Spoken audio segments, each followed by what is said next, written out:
Bonjour à tous, donc aujourd'hui 8 degrés et je suis extrêmement content, les écrits s'annoncent extrêmement qualitatifs. Il s'avère que la compréhension de l'épigénétique se fait de plus en plus pointue et la compréhension aussi du, du sous-cortical et devient de plus en plus pointue.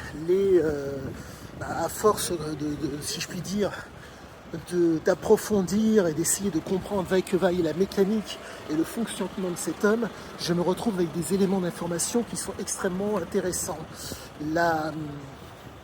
Comment vous dire, la vision de cet homme, le physique de cet homme, maintenant, j'arrive à les percevoir d'autant mieux et je vois d'autant mieux, si je puis dire, l'espèce de, comment vous dire, il y a du relief. Si je pouvais sculpter cet homme, je serais en mesure de le faire.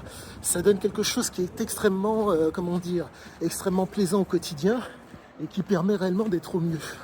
Je suis extrêmement heureux parce que l'écriture par rapport au texte se fait d'autant plus facilement. J'essaierai que vaille de coller à l'ouvrage, si je puis dire, pour expliquer dans le détail le pourquoi du comment cet homme agissait de la sorte. Je suis heureux, vous n'avez pas idée à quel point, parce que j'ai l'intime conviction que je vais réellement pouvoir aider nombre de gens dans beaucoup de domaines, car nous sommes réellement... par rapport aux recherches que j'effectue et par rapport aux mots qu'utilise cet homme, on est réellement face à quelqu'un qui, pour moi, ne mentait pas. Peut-être, et encore, il ne ment pas, mais il y a de fortes chances qu'il soit dans la manipulation. Mais au-delà de la manipulation, on est réellement face à un homme qui utilisait des éléments, si je puis dire, communs à tous, pour faire la différence, pour résumer la chose.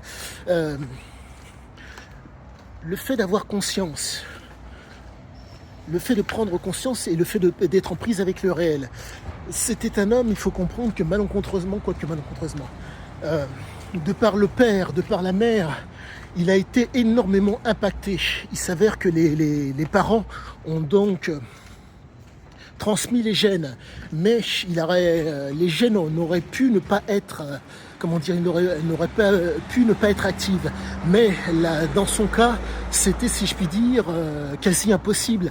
On est réellement face à un homme qui ne pouvait pas exercer ce qu'il était. Et encore, je mets un bémol, la situation, l'environnement et les comportements se sont présentés pour que les gènes s'expriment et voire même qu'ils soient en mesure d'exercer, si je puis dire, ses capacités. Mais quoi qu'il en soit, je suis extrêmement content parce que réellement, plus j'approfondis la compréhension du texte, plus je vois qu'il ne ment pas. Certes, il est en mesure de manipuler, mais il ne ment pas. Donc on est réellement face à quelque chose qui est très très pointu. Pour résumer la chose, c'est un adepte, c'est un homme qui expose les faits pour masquer les faits. Pour faire simple, étant enfant, peut-être qu'on vous a parlé de la petite souris du Père Noël, en vous expliquant que la pièce que vous avez trouvée sous l'oreiller vient de la petite souris, ou le cadeau sous le sapin vient du Père Noël. On a exposé les faits, mais pour vous masquer les faits.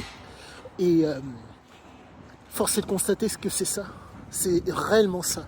On n'est pas face à un menteur, mais on est peut-être, et j'ai l'intime conviction qu'on est face à un manipulateur. Plus j'avance dans la compréhension de cet homme, et plus la pertinence, l'intelligible et l'intelligent se font, entre guillemets,